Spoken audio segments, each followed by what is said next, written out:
Mesdames, Messieurs, bonjour. Bienvenue à votre capsule d'information économique. Voici le taux du jour.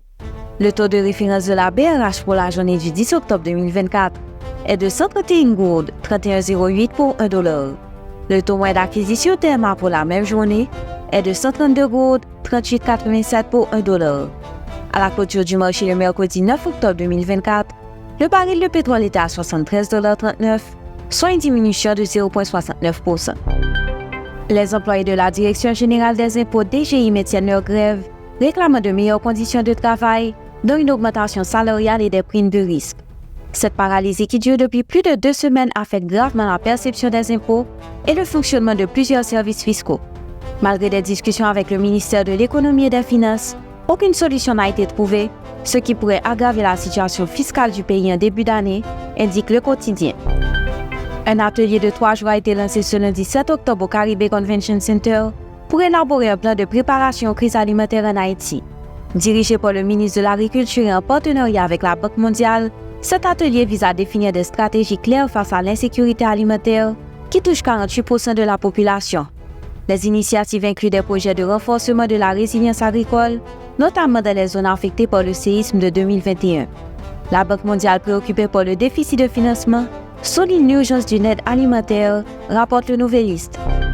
En Centrafrique, la Fédération des associations des femmes centrafricaines, FAFECA, soutient l'autonomisation des femmes à travers des initiatives agricoles et entrepreneuriales.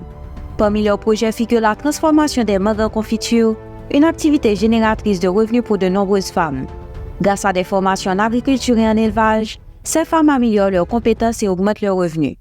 La FAFECA joue un rôle clé dans la promotion de l'indépendance économique des femmes à travers le pays. Fin de la rubrique Profininfo. Merci de votre écoute. À demain. Profininfo, une courtoisie de Profin. Pour de mes camillos, yon bon ami c'est un coup famille.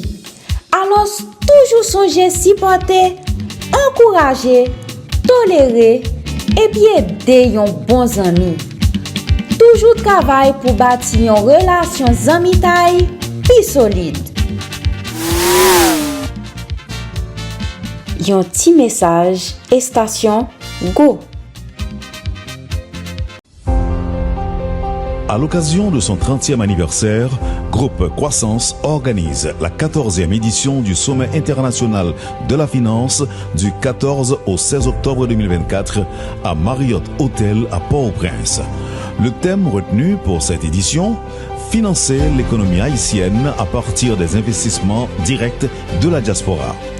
Après 6 années consécutives de ralentissement continu des activités, l'économie haïtienne aura besoin d'importants financements externes pour la replacer sur la voie d'une croissance soutenue, durable et inclusive.